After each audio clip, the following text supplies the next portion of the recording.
Tragédia no Rio Grande do Sul. Pensemos numa realidade paralela. E se Bolsonaro fosse presidente? Mito. E como estão as redes da extrema-direita? Esse ritual satânico com centenas de mortes. Planos do seu Dirceu, Fernando Henrique Cardoso, Jorge Soros. Vi no Zap.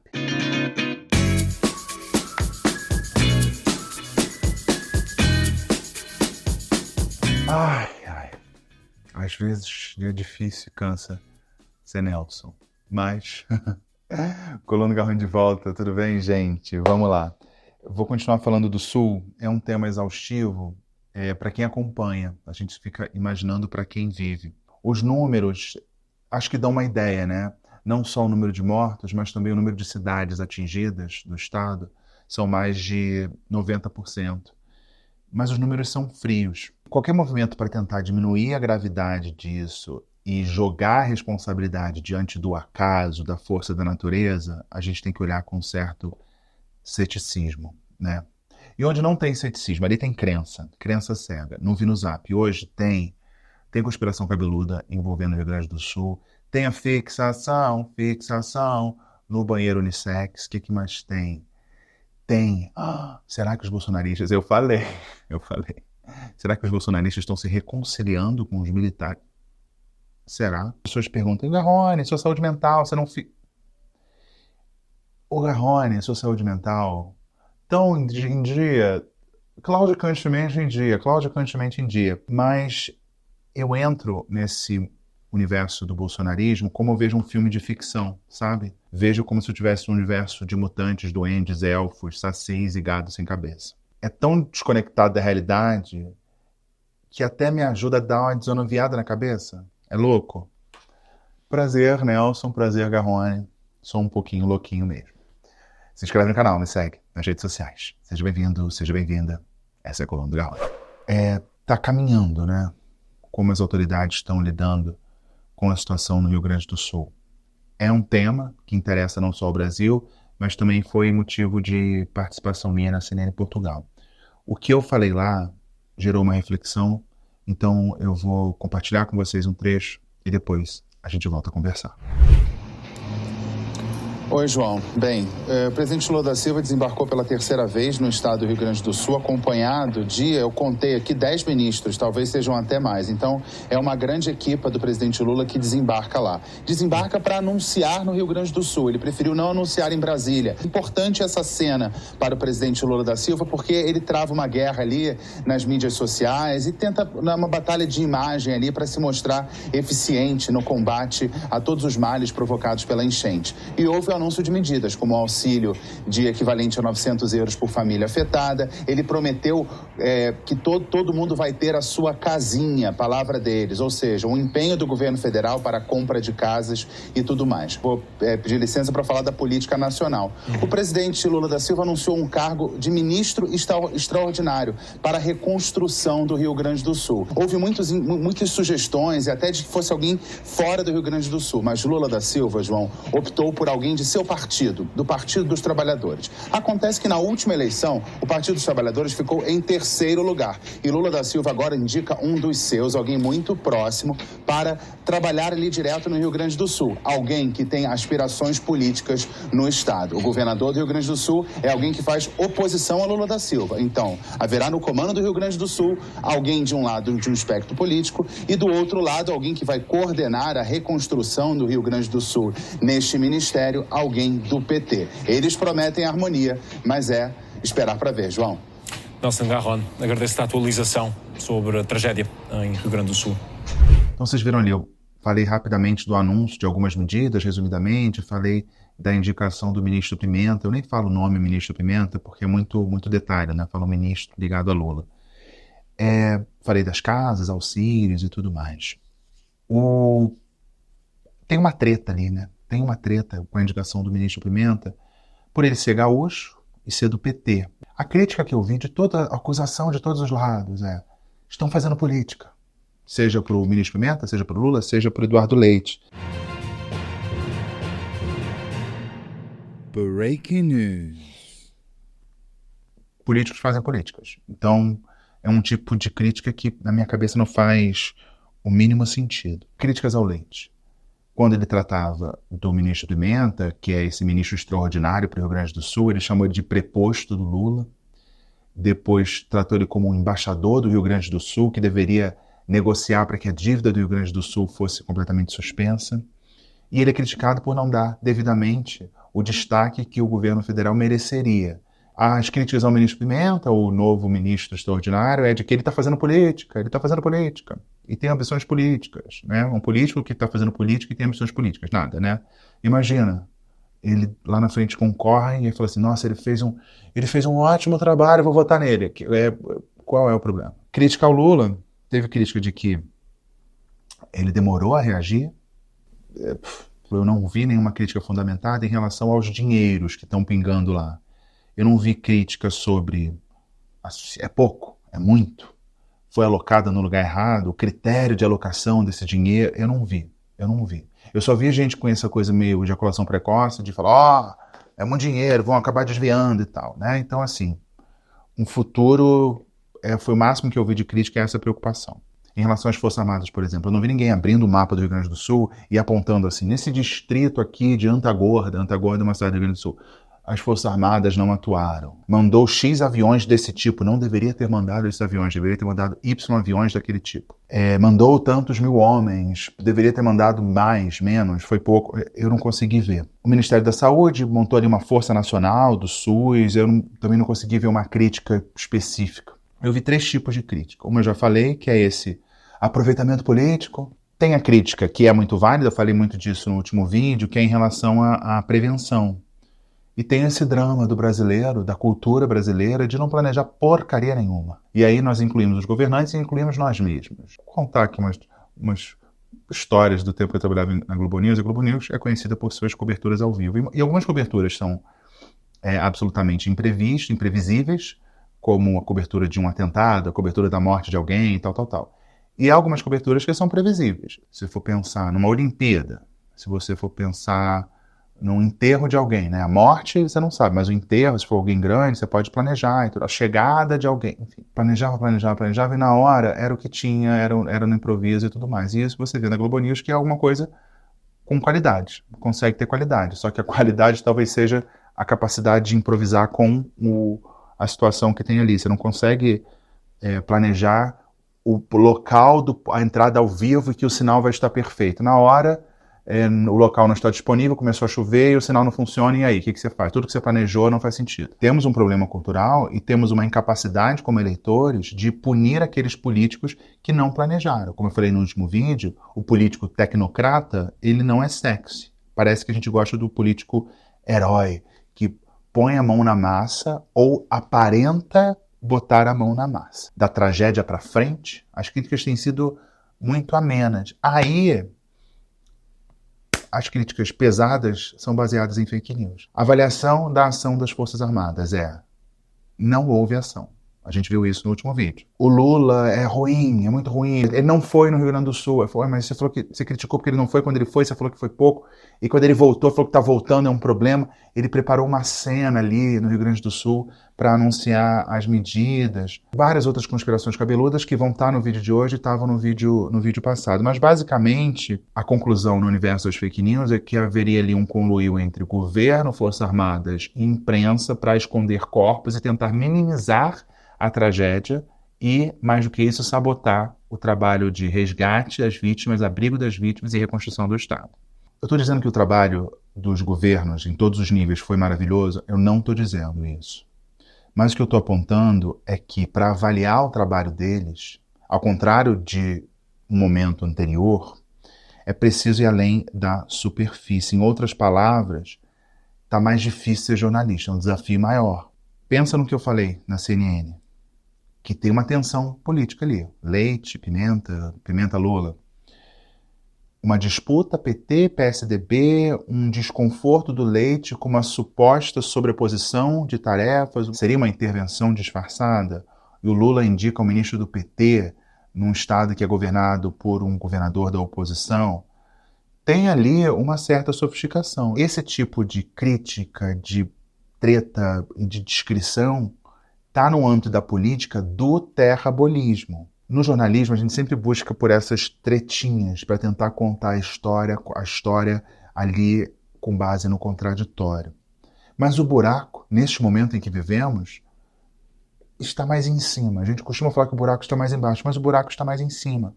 E aí eu faço a pergunta, imagina se Bolsonaro fosse presidente e se o golpe que ele tanto desejou, anunciou e tentou tivesse sido consumado. O jornalismo não fala no futuro do pretérito, né? Como estaria o Brasil, como seria a reação a essa tragédia, como estaria o debate público, que treta estaria tirando o sono da gente, fazendo a gente se entorpecer com drogas legais e ilegais. O Congresso que a gente vê eleito, que foi eleito em 2022, é o mais reaça da nova República. O Bolsonaro estaria com sangue nos olhos para cima do STF? Provavelmente, com o apoio do parlamento. Leis, PECs, já teriam sido aprovadas no sentido que o Bolsonaro e aquela maioria do Congresso tanto desejam? Provavelmente. Quantos ministros do STF já teriam sido removidos? A democracia teria sido atacada, sem dúvida. Estaríamos ali num processo de consolidação do que eu chamei de teocracia duro. Não entendeu? Volta uns vídeos aí. É impossível saber. Mas eu convido você a fazer esse exercício um tanto quanto fantástico com um quê de distópico.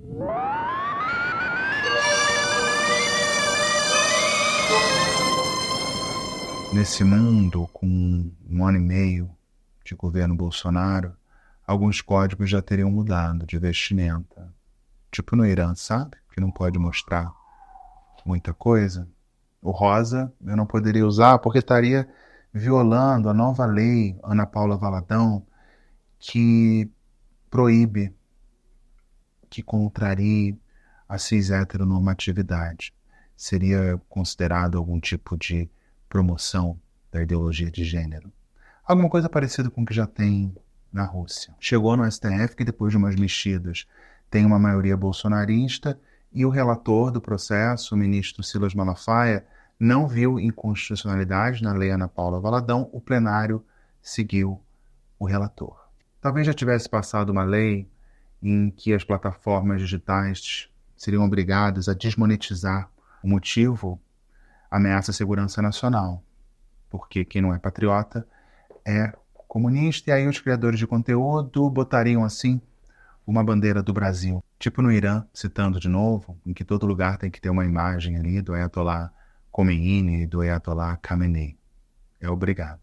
Na Coreia do Norte, é obrigado ter assim a imagem da família Kim. Será que o ateísmo já teria sido criminalizado, né? Então aqui tem o São José aqui comigo, né? Figuras referentes a religiões de matriz africana não poderiam, se puder ser negro, tem que ser assim, bem cristão. Saiu a Frida Kahlo, saiu Andy Warhol, entrou Javier Milei. Javier Milei pode. Um exagero? Talvez, mas vamos fazer esse paralelo da crise, da tragédia do Rio Grande do Sul. Algumas frases foram ditas por Bolsonaro ao longo da pandemia e poderiam ser ditas de novo, de forma literal, ou ideias seriam repetidas de outra forma, mas os conceitos estariam ali. Claro, sempre com notas de necropolítica. A primeira reação seria como foi com a pandemia. É superestimar. Ele disse isso dias antes, justamente, da Organização Mundial da Saúde decretar a pandemia. Ia falar, é só uma chuvinha. Ou então aquela frase, né? O brasileiro pula no esgoto e nada acontece, né? As pessoas se afogando, problema nenhum. Ou então a clássica, essa é clássica, e daí eu não sou coveiro. Outra, e daí lamento, quer que eu faça o quê? O Brasil está quebrado, não consigo fazer nada, né? Ouvindo orientações de Paulo Guedes. Chega de frescura, de mimimi, aquelas pessoas ilhadas não conseguiram nadar, então elas já iam morrer mesmo, né? Já tem comorbidade. Se falas insensíveis como essas foram ditas, por que não seriam repetidas, ainda mais que num contexto de um golpe, o contraditório estaria muito reduzido. Além das palavras, algumas medidas nesse Brasil do futuro do pretérito. Os remédios não iam ter chegado, né? Porque a questão da logística, né? Talvez Pazuello tivesse de novo no Ministério da Saúde, não ia ter remédio, e aí a saída, você faz uma simpatia, alguma coisa que remetesse à cloroquina, ou soluções mágicas mesmo. Você toma água da chuva, se você toma água da chuva, suja que seja, você se previne, toma só um pouquinho, e se pingar 2 gotas de limão, aí funciona mesmo. Diante da total falta de articulação para os salvamentos, Bolsonaro ia defender que as pessoas ficassem em casa. Agora sim, fiquem em casa e protejam suas propriedades com armas. Aqueles fuzis que vocês compraram vão ser muito úteis agora. Se no mundo do terrabolismo houve a sugestão que a gente viu do vice-governador do Rio Grande do Sul da criação de 4 cidades provisórias para receber os desabrigados, no mundo do futuro do pretérito, com muitas semanas de demora, o governo enfim decidiria montar esses assentamentos. A imprensa, claro, chamaria de campo de refugiados climáticos. E aí Bolsonaro reagiria que não tem mudança climática e que eles não são refugiados, ia ficar aquele debate na imprensa e tudo mais. E aí, no meio disso, ele anunciaria ali as 4 cidades, que teriam os nomes de Olavópolis, Ustrópolis, Bolsolândia e Nova Bolsolândia, porque ele não conseguiria ter menos protagonismo do que as outras cidades. 4 cidades basicamente formadas de tendas. Parece Dubai, Inshallah, chiquérrimo. Progressistas já teriam apelidado aquelas 4 cidades. Seria Buchenwald, Treblinka, Auschwitz e Birkenau. Uma guerra de hashtags e ninguém debatendo o que importa mesmo, que é o acolhimento das pessoas. Eu consigo ver essa cena. A imprensa não poderia entrar nessas cidades provisórias, nesse campo de refugiados climáticos. Os repórteres teriam que cobrir escondidos, mais ou menos como faziam nas manifestações de 2014, sem identificação. William Bonner, ele iria para lá. É claro que o Bolsonaro não autorizaria que ele viajasse no avião da FAB, como fez, muito menos que fizesse uma entrada ao vivo num navio da Marinha.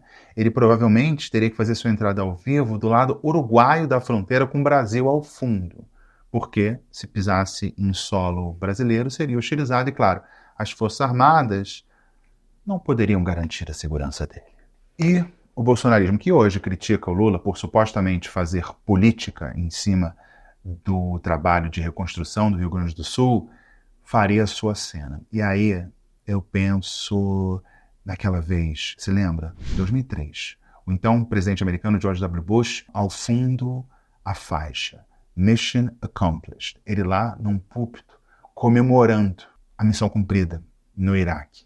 2003, a guerra do Iraque foi até 2011, mas comemora ali mesmo, fazendo política, vai ter gente morrendo, e aí, no Socoveiro e tal, e ele está ali comemorando uma suposta missão cumprida. É claro que no caso brasileiro, o porta-aviões é de segunda mão, e é mesmo, a faixa seria um pouco tosca, o terno do Bolsonaro seria mal cortado, sem teleprompter, um intérprete de Libras do lado, e claro, em vez de Mission Accomplished, está escrito imbrochável. Em volta dele, todos gritando. Minto, minto, minto. Questão importante, a dívida do Rio Grande do Sul, um alívio temporário, um perdão dos serviços da dívida, talvez uma redução dos juros. Não. Ministro Paulo Guedes bloqueia, afinal, e as contas públicas, hein? E aí eu fico pensando quais seriam as fake news, né? Porque a indústria das fake news continuaria operando, claro, turbinada, energizada pelo governo que estaria no poder. O show da Madonna, que foi usado para atacar a suposta omissão do governo Lula, seria usado dessa vez para desviar a atenção da omissão real do governo Bolsonaro. Estariam debatendo o beijo gay, a seca da Madonna. Provavelmente o Bolsonaro já teria falado desse show logo depois do anúncio. E capitalizar para ele, e provavelmente a Associação de Juristas Evangélicos teria tentado bloquear o show, citando ali um pouquinho de Deuteronômio e também o Estatuto da Criança e do Adolescente. Mas no fim, né, Brasil acima de tudo, Deus acima de tudo, e mercado acima de Deus, a Associação de Bares e Restaurantes e também a Associação de Hotéis e das Empresas Aéreas teria feito pressão e o show ia se realizar. Já teria sido ali organizado um evento paralelo, uma marcha para Jesus, para se contrapor, né, ao show da Madonna. De quebra, você já faz uma campanha ali para o próximo mandato de Bolsonaro, porque ele está sempre em campanha mesmo, né? 2 mandatos, foi golpe, né? Mais um mandatozinho. Madonna, decadente, Bolsonaro, presidente. Madonna, decadente, Bolsonaro, presidente. Esqueci de dizer quem estava organizando essa marcha para Jesus. Seria a ministra da Mulher, Família e Direitos Cristãos, Damares Alves. Que aí mudou o nome do ministério, né? Depois de uma campanha de direitos humanos para humanos cristãos. Foi uma campanha que ela fez à frente do ministério, protagonizaria essa marcha e as pessoas iam se perguntar: com quem estaria Jesus? Na marcha para Jesus com Damares ou com Madonna? A gente sabe, né, que de Jesus Madonna entende. E claro que ia ter a fake news que correu, como correu dessa vez, de que o Eduardo Leite foi ao show da Madonna. E aí, passado o show da Madonna, a indústria de fake news ia voltar para onde? Claro que não haveria qualquer tipo de culpa do Bolsonaro, a culpa seria quem? Do comunista Eduardo Leite. Nós sabemos que Eduardo Leite é comunista, aliado do PT. Será que ia ter um ministro extraordinário, talvez um interventor? Quem Bolsonaro indicaria? Provavelmente, como ele gosta de provocar, né? Ele é um cara gozador, adora brincadeira, botaria o Nix Lorenzoni, que perdeu para o Eduardo Leite. E Bolsonaro já ia aproveitar, na hora de indicar o Onix, falar assim: não podemos ser um país de maricas, porque aí já provocaria o Eduardo Leite. E aí seria a imprensa: olha, Bolsonaro, uma fala homofóbica, tal. E ele fala assim: eu não falei o nome de ninguém, eu falei o nome de alguém.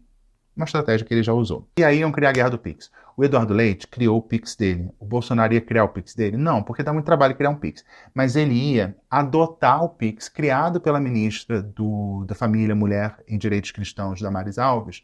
Ele ia divulgar o dela. Só que ela não divulgou via ministério. Ela divulgou como pastora Damares. Enquanto a imprensa cobra transparência da ministra Damares, ela vem ao X e grava um vídeo e diz: quem administra é Deus. Amém? E ainda esqueci de falar. Tem também a Anitta. A Anitta, com base na mesma lei que me obrigou a mudar minha vestimenta, ela já estaria exilada, porque ela promove a não cis heteronormatividade. Então ela já estaria exilada em Miami por promover ideologia de gênero, mas ela tentaria enviar toneladas de ajuda. Mas os containers da Anitta não entrariam, porque o chanceler Magno Malta impediria a entrada dos donativos, porque, segundo ele, seriam oferendas satânicas camufladas de donativos. Cidadão de bem não recebe ajuda do capeta. E claro, correndo por fora, teria uma série de fake news dizendo que os donativos teriam sido patrocinados por Cuba e estariam envenenados, né? Afinal, a maioria do Rio Grande do Sul votou em Bolsonaro.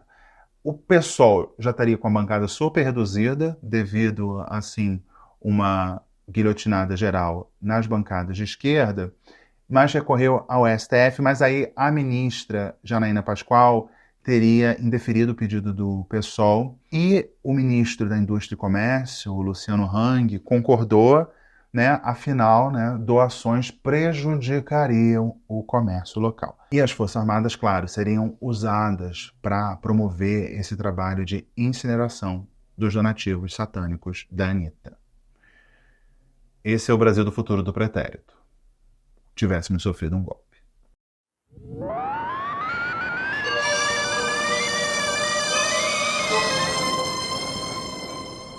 Loucura? Pode ser, mas os pressupostos, a mentalidade, os personagens, as premissas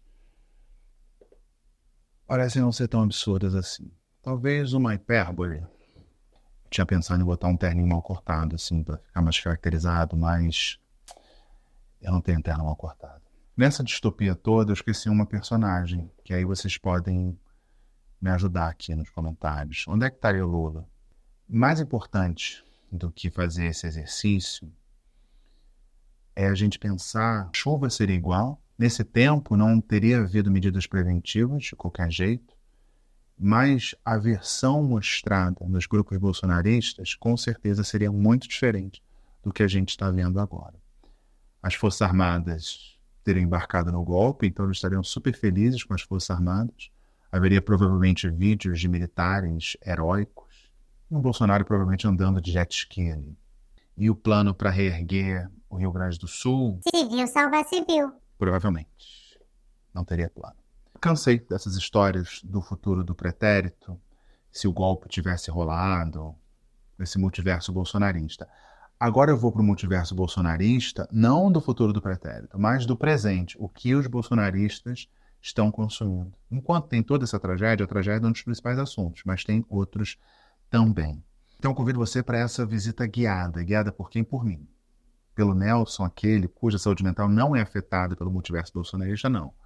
Pelo Garrone, o jornalista que está nesses grupos, ó, e publica tudo e compartilha com vocês. Esse é o Vinozap. Você não conhece o Vinozap? Eu peço licença para o pessoal da velha guarda para apresentar, né? Vamos ver no Zap. Olá, tudo bem? Eu sou o Nelson Perrone, jornalista desde 2018.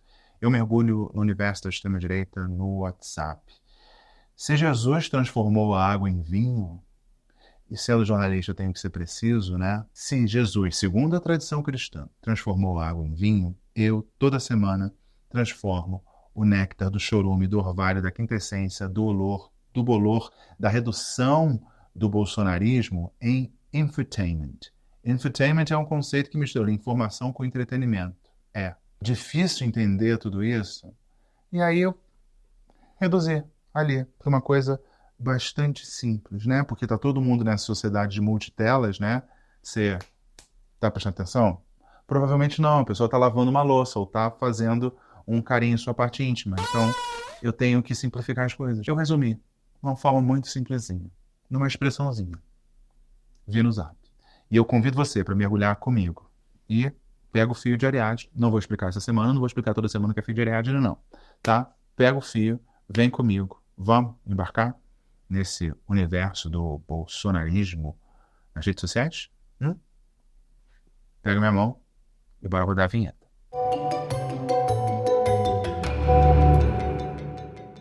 Tá na minha tela, tá na sua tela, esse é o quadro Vi no Zap. Eu coleto as informações que circulam nos grupos bolsonaristas, textos, áudios, vídeos, memes. Pego tudo, jogo nesse grupo, que só tem eu aí.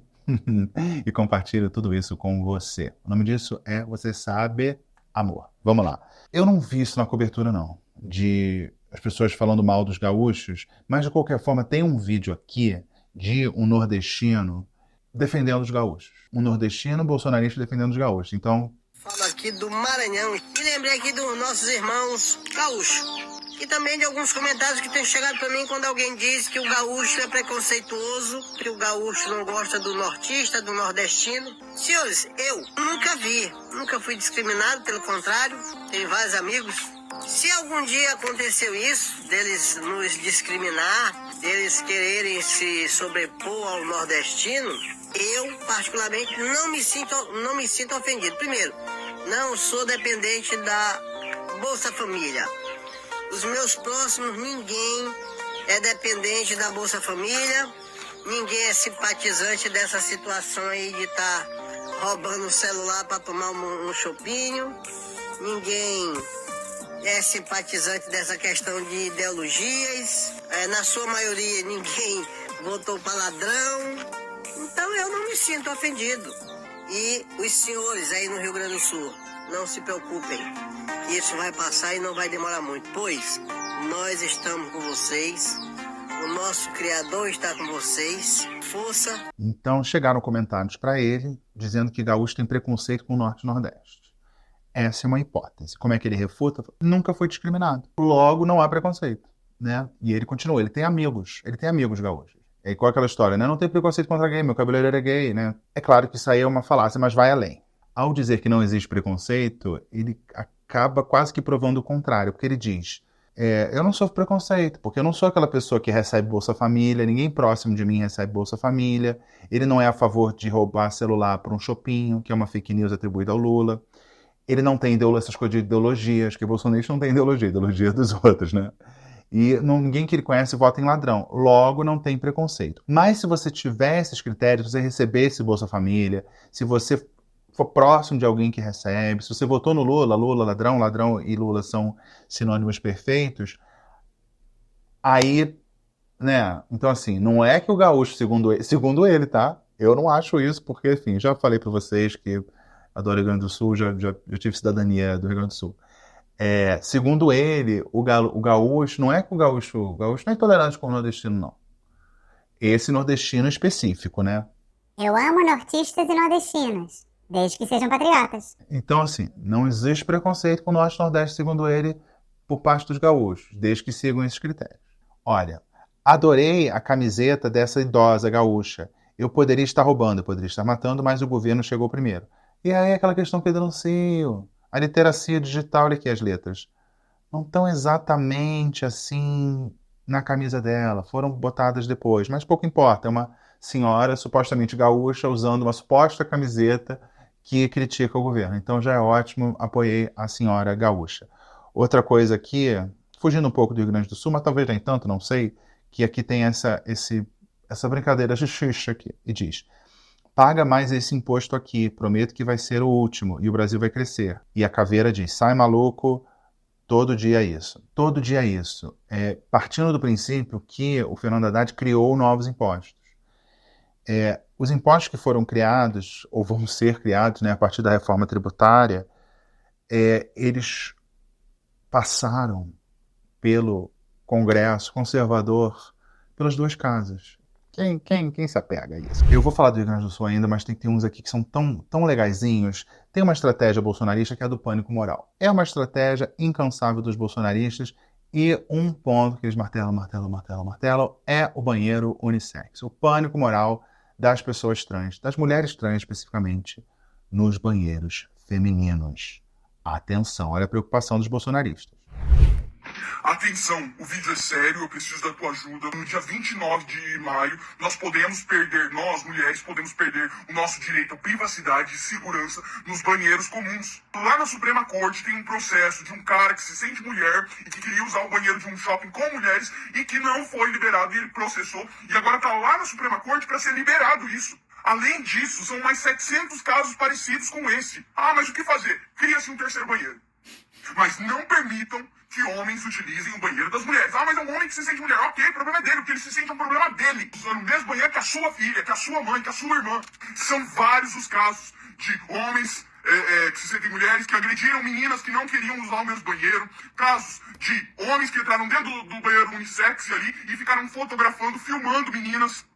Eu vou deixar para vocês aqui nos stories o e-mail dos juízes e também entre em contato comigo se você não quiser escrever o e-mail lá. A gente tem um exemplo de e-mail. Meninas nascidas meninas que usam o banheiro das meninas, homens que usam os banheiros dos homens. Isso vai acabar. Vai virar uma grande algazarra. O banheiro unissex, o banheiro da festa. Entra quem quer, faz o que quer. Ai, o banheiro. É tão engraçado. As palavras de ordem. Era banheiro unissex só. Só que agora, até no vocabulário, eles são reacionários, né? Porque podia falar o banheiro da bagunça e da confusão, não, ele fala o banheiro da algazarra. Ele não, desculpa, ela, errei o gênero. Ela fala, não, o banheiro da algazarra, o banheiro da festa. Então eles são reacionários até no vocabulário. O processo é relacionado a um pedido de indenização por danos morais em que uma mulher trans foi impedida de entrar no banheiro feminino em Florianópolis por uma funcionária desse shopping. Ela disse que se sentiu constrangida ao ser impedida de usar o banheiro, que não conseguiu controlar suas necessidades fisiológicas e fez na própria roupa, sob o olhar de quem passava na hora. Informação do Correio Brasiliense. Para essa senhora, é uma ameaça para as mulheres, para as crianças, pânico moral, pânico moral, pânico moral. Ela se recusa a usar o termo mulher trans, ela fala de homens que se sentem mulheres. Temos uma questão. Já existe na sociedade brasileira pessoa que é trans e tem a identidade que confirma essa identidade, que eu digo um documento, que confirma a identidade dela. Então você teria um paradoxo ali, eu não sei como é que o STF vai decidir isso, mas você teria um paradoxo ali da pessoa ter uma carteira de identidade dizendo que é feminino e ela não pode usar o banheiro feminino. Como é que faria isso? Não sei. O que ela sugere? Ela é liberal. Então ela sugere que o STF, nessa decisão, crie um terceiro banheiro, né? O STF decide que os estabelecimentos, todos os estabelecimentos do país, devem ter um terceiro banheiro. É legal. Até lá, até construírem tudo, né? Porque não vai ser do dia para a noite. O que essas pessoas fazem? Elas não podem frequentar o banheiro. E aí fica a dúvida, será que nessa decisão do STF, para criar o terceiro banheiro, também teria uma exigência para começar pelo menos a criar o segundo banheiro em aviões e ônibus? Existem vários casos. Segundo quem? Segundo essa senhora. De trans que agrediram meninas que não queriam que essa pessoa trans usasse o banheiro. Vários casos, tá? E vários casos também de pessoas trans que fotografavam e filmavam meninas no banheiro. Vários casos. Parte do princípio, primeiro, que a pessoa trans é uma pessoa pervertida e, mais do que isso, tem uma atração sexual pelo feminino. Se isso fosse verdade, a preocupação... Aí eu estou dando uma sugestão para eles, né? Mas deveria ter uma preocupação com as lésbicas também. Porque, teoricamente, as lésbicas seriam uma ameaça. E aí também está ignorando que existem homens gays que frequentam banheiros masculinos. Ela está indignada e fala para as pessoas mandarem mensagens para o STF, para os ministros do STF. E aí, assim, você está indignado, mas tem preguicinha, não quer nem usar o ChatGPT, ela já tem o texto pronto. Você pega lá, vai no Instagram dela, copy paste e manda para os ministros, tá bom? Vai no Ctrl+C e Ctrl+V e pronto. Agora, uns amigos meus caracterizariam, não sou eu, tá? E caracterizariam, não é caracteriza, caracterizariam essa senhora aqui como uma caminhoneira. E alguém mal intencionado poderia especular que essa senhora não está de fato preocupada com as mulheres trans nos banheiros femininos. Ela está defendendo uma reserva de mercado para ela mesma. Ai, meu Deus, Freud 1. Lula mente. É a mesma vibe, tá? Porque é coisa de lei, eles entendem muito de lei, os bolsonaristas entendem muito de lei. Talvez eles entendam de Milley, mas de lei eles não entendem. Olha isso aqui, o Lula mente, e diz aqui, mentiroso compulsivo, nem sei se rouba ou mente mais. Vamos ouvir, o Lula tá mentindo, hein? Denúncia grave, Lula mente. Evangélicos. Quem criou o dia do evangelho fui eu. Mentira. O Dia Nacional dos Evangélicos é de autoria do deputado federal Kleber Verde. Após ser aprovada na Câmara, o então presidente Lula não poderia vetar, pois seria considerado intolerância religiosa. Lula diz que criou a Marcha para Jesus. Quem fez a lei da Marcha com Jesus fui eu. Mentira. A Marcha para Jesus foi de autoria do senador Marcelo Crivella e também não poderia ser vetada pelo mesmo motivo anterior. Lula tenta se apropriar dessas leis para enganar você que é cristão. Então, diz aqui o Lula que ele criou o Dia do Evangelho e a Marcha para Jesus. Ela diz, não, é mentira. As leis foram criadas pelos parlamentares X e Y. E o Lula, segundo a jurista do Vinozap, ele não poderia ter vetado essa lei. Por quê? Porque seria intolerância religiosa. Ao vetar essa lei e isso caracterizar intolerância religiosa, isso seria uma opinião política. Provavelmente seria usado contra ele, haveria ali uma chiadeira na bancada evangélica, na sociedade.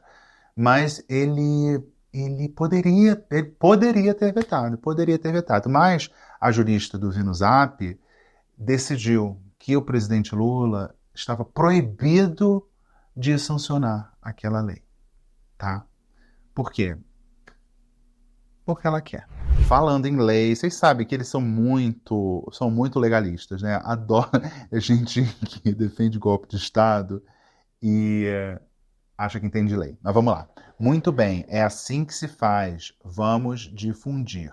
É uma jurista de escola dominical, né? Fez muito escola dominical e aí virou jurista. Parece a Selminha. Uma Selminha que vem da Paraíba. Oi, gente. Adivinha onde é que eu tô? Fazendo um apelo agora a você, deputado da Paraíba. O que é que vocês ganham em votar a favor da PL 2630, chamada Lei das Fake News?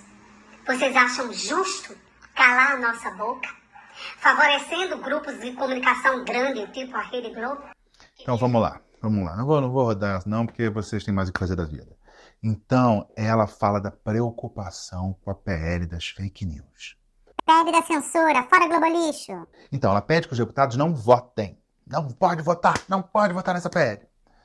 Um detalhe importante, que no momento em que eles dizem aqui, vamos difundir, detalhe importante, avisa aos navegantes, Arthur Lira engavetou em abril, depois daquela treta com Elon Musk, ele engavetou essa PL das fake news. Então não há o que votar. E aí ele criou um grupo de trabalho. Você sabe, né? Quando você não quer resolver nada, o que você faz? Você cria um grupo de trabalho. Vamos estudar. Fica estudando aí, enquanto isso a gente não decide.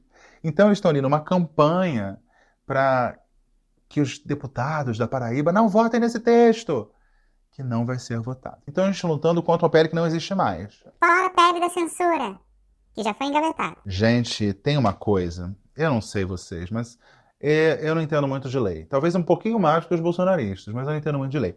Mas tem uma coisa que o STF está dando mole. Eu acho que já deveria ser inconstitucional. Que é o quê? Piada mal apurada. Piada mal apurada é uma coisa muito ruim. Ela não pode ter inconsistências. É hilário. O novo mascote do PT.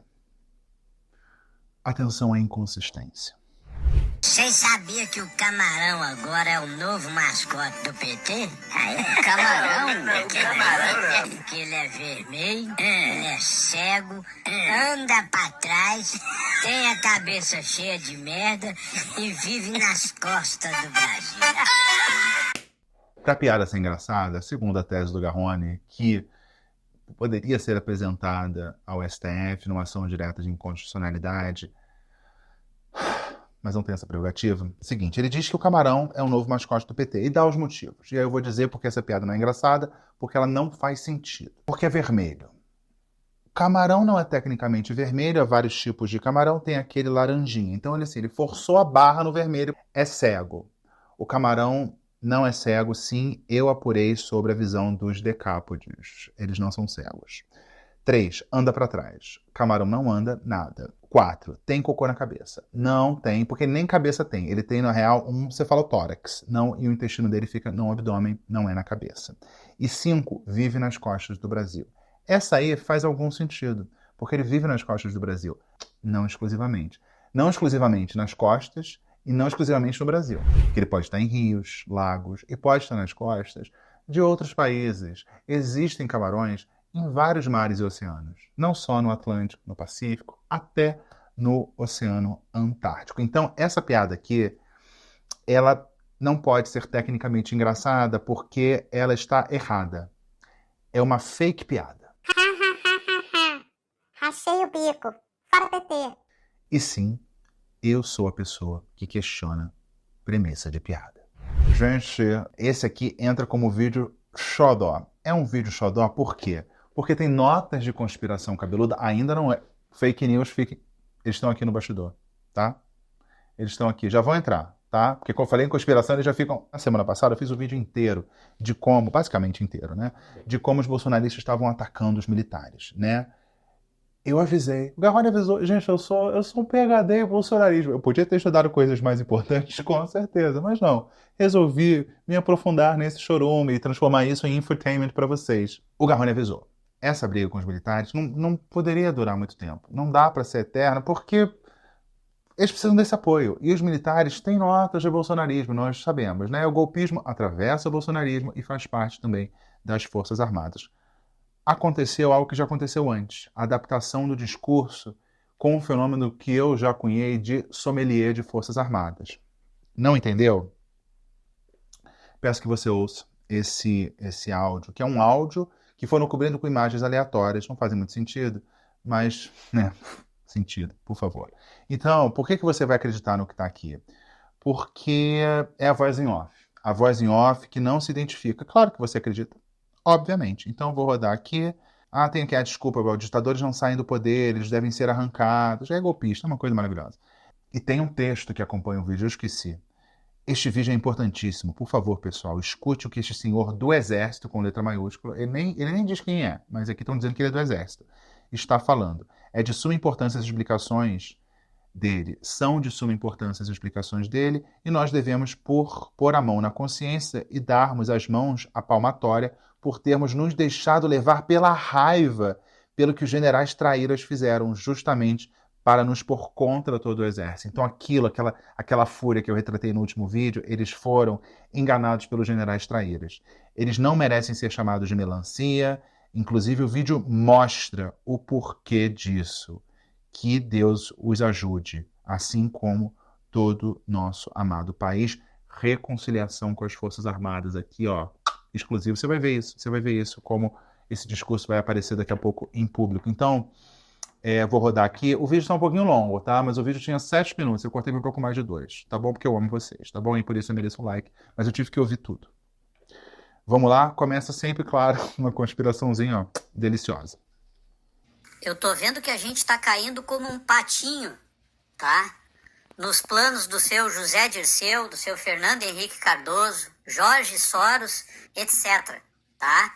Esses caras que criaram esse consórcio para tomar o poder do nosso país aqui, já corromperam a classe dos professores, já corromperam a mídia aberta, corromperam uma boa parte do judiciário e agora estão tentando corromper as Forças Armadas. Todo regime totalitarista e comunista só existe porque tem o apoio das Forças Armadas. União Soviética, China, a Venezuela, Cuba, eles estão tentando colocar as pessoas que gostavam das Forças Armadas contra as Forças Armadas. Se chega um caminhão aqui na beira da enchente, como eu vi pessoalmente, tá? Os militares com brilho no olho para entrar dentro d'água e daqui a pouco aquele caminhão tem que manobrar e ir embora, porque receberam a ordem de um general que está lá dentro de um gabinete. Os militares estão indo para casa trocar de roupa, tirar a farda e voltam para trabalhar. Nós estamos utilizando os que vêm para a linha de frente aqui, não é os que merecem ser utilizados, que é os que estão nos gabinetes. PSDB é associado ao PCC, isso todo mundo sabe. A gente sabe onde foi parar. O advogado do PCC virou ministro do Supremo. Não tem perigo de ter bala perdida nem nada, metade da população não está nos bairros, só sobrou os vagabundos. Agora era a hora de entrar lá e fazer a limpeza. Poxa. O que nós precisamos aqui no Rio Grande do Sul é de um oficial com cabelo no peito, só um, para nos liderar. Se a gente começar a fazer o que tem que ser feito, o resto do país vem atrás. Santa Catarina, Paraná e São Paulo é automático. E outra coisa, mas como que nós vamos começar uma revolta agora, uma revolução? A gente está com metade do estado destruído. Pois é, exatamente, nós não temos muita coisa para perder agora. Para reconstruir, a gente já reconstrói depois da revolução, se tiver que fazer. O culpado não são eles, os culpados são os comandantes. Então viram, sommelier de Forças Armadas. O Brasil está forjando uma extrema-direita revolucionária, viva a revolução. Bem, vamos começar do começo. Nós, patriotas, caímos como patinho diante dos planos de Fernando Henrique Cardoso, José Dirceu e Jorge Soros. Você tem uma história assim meio cabeluda, você joga um Jorge Soros, você salpica, assim, é tipo Nutella. Nutella, você põe qualquer coisa com Nutella fica bom. Você põe um Jorge Soros, qualquer história fica conspiratória, fica a dica. Então, um consórcio para tomar o poder, que já corrompeu professores, mídia, judiciária e agora está caindo nas Forças Armadas. Então a gente sabe que na semana passada as Forças Armadas já estavam comprometidas. Agora, correção de rota, eles não são mais melancias, não são mais vendidos. Opa, né? Mudou. Pum. Tá tudo explicado, a gente viu. Todo regime totalitário e comunista só existe porque tem apoio das Forças Armadas. China, Cuba, Venezuela e União Soviética. Né? É engraçado que o Bolsonaro, né, segundo o comandante do Exército, segundo o Mauro Cid, ofereceu assim, uma ruptura institucional para as Forças Armadas. Né? Então a gente deveria fazer uma correção nessa frase. Não é assim todo regime totalitário e comunista. Todo regime totalitário, ponto. Mas, tudo bem, vamos lá. Então, eles estão tentando botar o povo contra as Forças Armadas. A gente sabe quem são eles. Eles é qualquer pessoa que não é bolsonarista, eles, né? Comunista. Aí ele descreve essa cena, que viu militares chegando com brilho nos olhos e receberam a ordem para voltar. Fizeram todo o deslocamento, aquela logística, uma baita função, desloca a tropa, leva caminhão e tal. Aí chega, na hora de ajudar, telefone de Brasília, general, volta. Tem um nome disso que é uma estratégia militar muito conhecida, que é a estratégia militar chamada pegadinha do malandro. Militares estão indo para casa, trocar de roupa e voltando para salvar as pessoas. Partindo do princípio que os militares estão na cidade onde moram.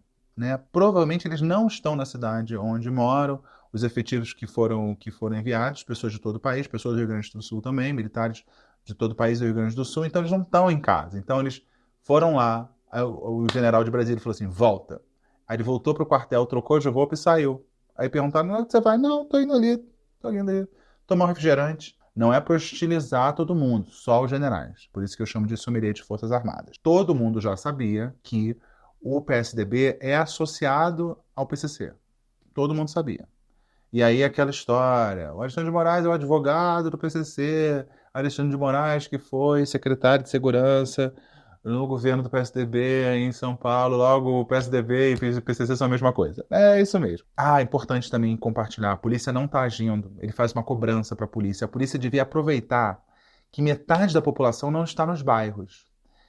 Só sobrou vagabundo. Então, assim, metade da população é vagabundo. Data vê no Zap. E o que você faz com esse pessoal? Já faz uma limpeza, né? A gente chama isso aqui de extermínio. E o que a gente precisa?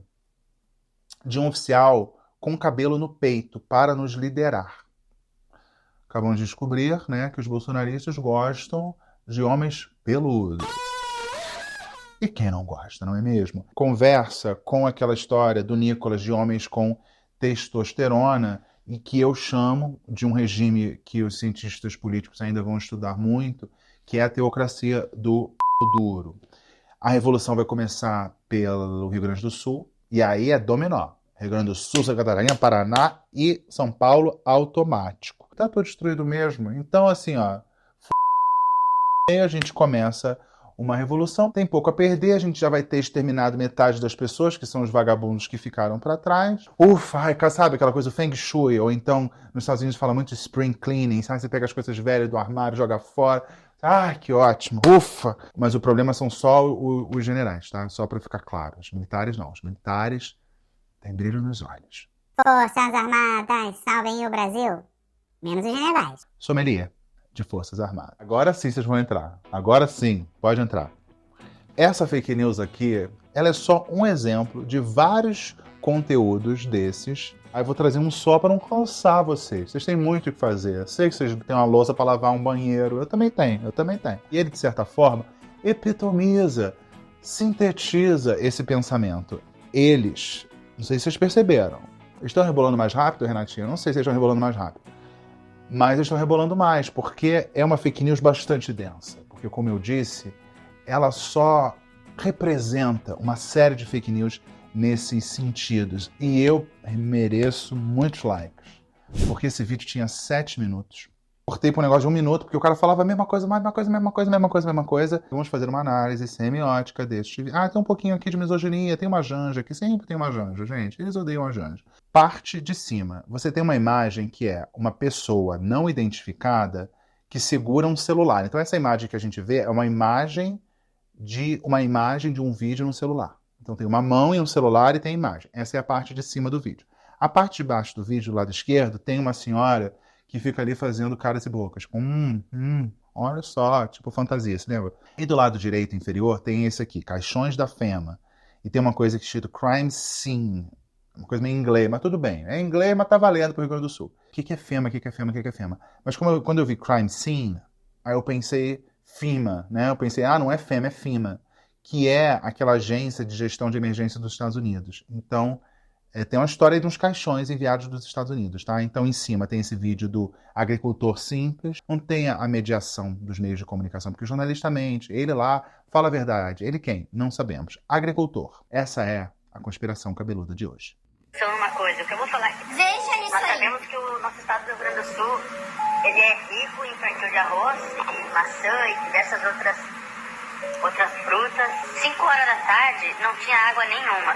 Quando foi 10 horas da noite, a água estava tapando o meu açude. Só uma garoa, não era chuva de pancada, não estava chovendo pedra, era um garoão. Estou causando polêmica, né? Longe, até porque eu nem sou de rede social. Mas é muito fácil a gente fazer um cálculo que 2 mais 2 são 4. Quem autorizou abrir as comportas, gente? Por que fariam esse ritual satânico com centenas de mortes? Por quê? Porque tem que investigar. Não está vendo em plataforma nenhuma, ninguém fala. Se vocês pesquisarem, aí, não estou sendo polêmico, mas é muito fácil. Tem internet hoje em dia para isso. Vou pesquisar sobre os caixões da FEMA. Os caixões da FEMA chegou no Brasil já pouco tempo antes da enchente, estava aqui no Brasil já. Os caixões da FEMA é um caixão preto, feito de carbono, que serve 4 corpos de 4 homens adultos dentro. Olha essa disputa que tá de guerra política. Veja isso aí. Que vamos exportar arroz do outro país para cá. Pessoal, vamos parar de comprar o arroz aqui do Rio Grande do Sul, que a gente é rico aqui em plantação, e vamos exportar de outro país. Acabou com as colheitadeiras, acabou com a fazenda dos caras pra lá.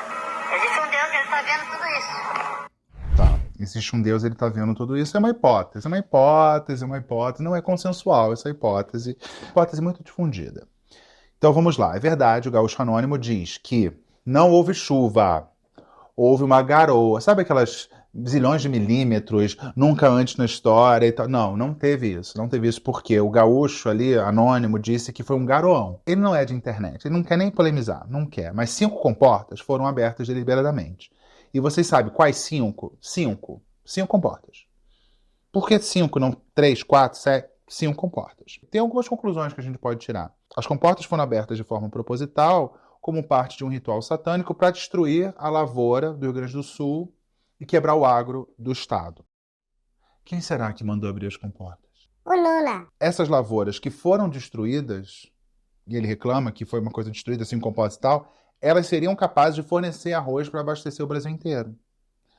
E o governo quer prejudicar essas produções, esses produtores, esses agricultores, importando arroz do exterior. E tem os caixões da FEMA que chegaram, por quê? Porque o governo quer matar as pessoas e encomendou caixões americanos. Ele podia, assim, desovar os corpos em qualquer lugar, covas coletivas, aprender com a história da humanidade, né? Covas coletivas, não.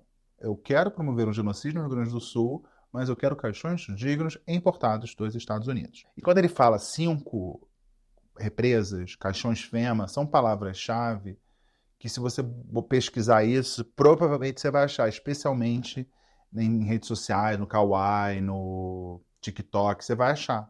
Então, quando ele fala pode pesquisar e você acha vídeos que repetem o que ele está falando, para quem está vendo, acaba confirmando. Então, resumindo, o governo quer destruir os gaúchos. A gente só precisa entender se ele quer destruir os gaúchos com a abertura das comportas, que destrói todas as plantações, ou ele quer quebrar, impedindo que eles vendam o arroz que foi destruído na plantação, mas venda esse arroz no mercado, tá bom? Vocês, meus deprimidinhos e meus deprimidinhas, veteranos do Vinozap, já sabe do que se trata, né? Duplo pensar bolsonarista. Esse foi o quadro do Zap. Eu vou criando vários nomes para as coisas que aparecem, né? E essa conspiração eu chamo de conspiração coitus interruptus, né? Porque ela não precisa chegar até o fim. Ele conta essa história da intenção de destruir as plantações, e depois ele fala da intenção de importar arroz de outros países. A gente sabe que a intenção de importar arroz de outros países vem do governo federal. Logo, a intenção de abrir as comportas e matar dolosamente milhões de pessoas e destruir as plantações vem de onde? Eu chamo de conspiração coitus interruptus porque ela não precisa chegar até o final. Você já entendeu do que se trata. E quando eu falo coitus interruptus, quando põe sexo no meio, a fixação é melhor. Isso aqui é uma estratégia pedagógica, não é apelativo, é pedagógico, tá bom? E a Rony também é cultura. Gente, antes de ir embora, teve no Zap interativo. Vou rodar um áudio aqui, um áudio do Lula. Um áudio do Lula. Eu rodei esse vídeo aqui, esse vídeo áudio, no último vídeo. Vocês mandaram comentários, eu vou ler alguns aqui. Vamos lá, vamos ouvir. As pessoas, a negação da política. Fascismo, nazismo, qualquer outra coisa, menos democracia.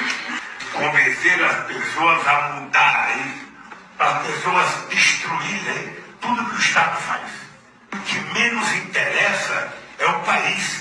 O Estado Nacional deixa de existir. Não tem um meio de comunicação, sabe? Que o dono diga em quem vai votar, de quem que ele gosta.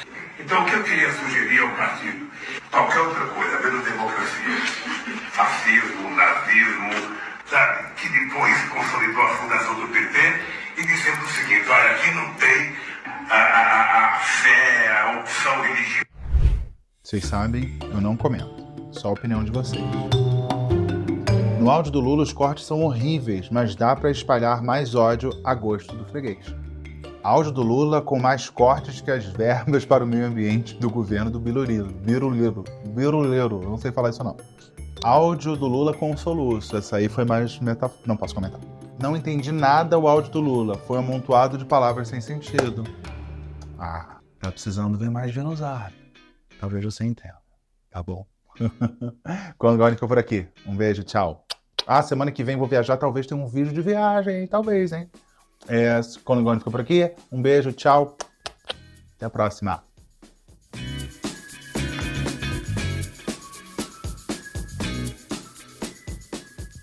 Gente, esqueci. Já tirei a roupa aqui, já tô pronto pra arrumar a casa que tá uma bagunça. Vê no Zap Interativo. Olhem, comentem, mandem a sua interpretação. Que vídeo é esse? Que é um vídeo de Deus, com a ajuda de inteligência artificial. As pessoas não conseguiram fugir! Se tu pular agora, Satanás irá invadir a sua casa hoje. E toda vez que você ignorar uma mensagem minha, você se distanciará da presença de Deus. E fique aqui comigo até o final do vídeo, e eu te livrarei de todo o mal e perigo da sua vida. Agora peço com toda a humildade que me ajude a compartilhar este vídeo. Assim mostraremos a força dos servos do Senhor e humilharemos o diabo. Clique, para que Deus possa ver que você ama muito ele.